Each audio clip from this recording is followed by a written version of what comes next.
Otrā daļa šīs dienas jaunuma gribēju parādīt. Es tikai rokot ārā preces ieraudzīju, ka apakšā ļoti skaistas dažādu veidu podziņas. Tāds zelta imitācija melnas. Kā arī atradām vēl luversu instrumentus, ar ko iestrādāt luversus, jā. Krīts ar asināmo, vai zieta ar asināmo, ja nekļūdos. Dažādi veidi lineāli, kas vēl šeit ir bilona krāsas.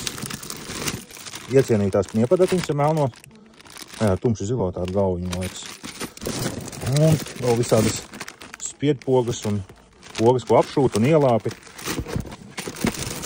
Mežģīnas, kaut kas bumbulīšu veidošanai izskatās. Šeit ir. Nu, tā gluži laikam nebūs tamborāde, tas ir kaut kas cits. Kaut kam tas ir, varbūt makramē kaut kam, nezinu. Kā gaidiet, drīz būs internetu veikliņā. Sūtam pa visu Latviju ar Omnium DPD starpniecību.